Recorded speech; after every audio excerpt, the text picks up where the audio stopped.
రాష్ట్ర ముఖ్యమంత్రి గారు రాష్ట్ర ప్రతిష్ట పెంచేటువంటి పని కానీ లేకుంటే మాటలు కానీ మాట్లాడాలా, పని కానీ చేయాలా, అది వదిలిపెట్టి మన దావోస్లోనేమో ఆయన పాండిత్యాన్ని చూపించి రాష్ట్ర ప్రతిష్టను అబాస్పాలు చేసింది.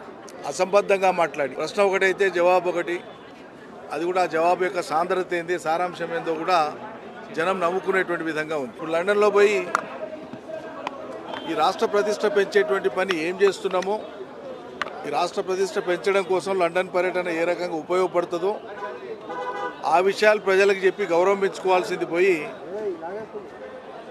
కారు గుర్తును ఇంత లోతు బొంద పెడతాం, అంత లోతు బొంద పెడతాం, పులి బయటకు వస్తే బోన్ సిద్ధంగా ఉంది, ఈ రకమైనటువంటి చౌకబారు మాటలు మాట్లాడడానికి కాదు రాష్ట్ర ప్రజలు ఎన్నుకున్నది.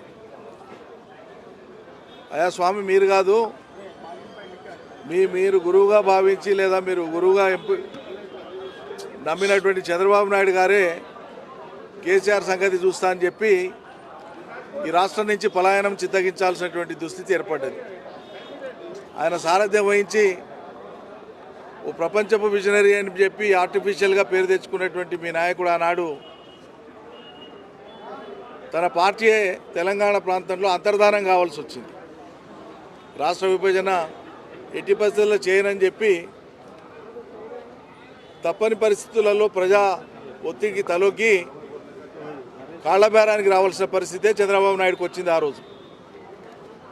కాబట్టి చంద్రబాబు నాయుడు గారే కేసీఆర్ను ఏం చేయలేకపోగా ఆయన్నే వెలకలబడిపోయినాడు.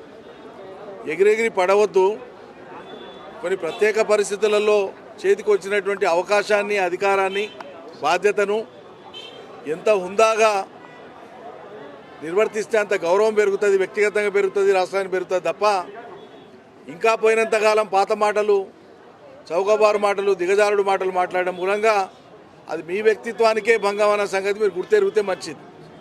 మీరు కాదు, ఇంకెవ్వరు కూడా బీఆర్ఎస్ను, ఒక రాజకీయ పార్టీని, తెలంగాణ అస్తిత్వాన్ని, తెలంగాణ ఆత్మను ఎవ్వరు కూడా ఏమీ చేయలేరు. ఇట్లా చేస్తామని మాట్లాడిన వాళ్ళందరూ అంతరించిపోయినరు, అంతర్ధానం అయిపోయినరు తప్ప వాళ్ళ మాటలు గాలికి మిగిలిపోయినాయి తప్ప వాళ్ళు చేసింది ఏమీ లేదు.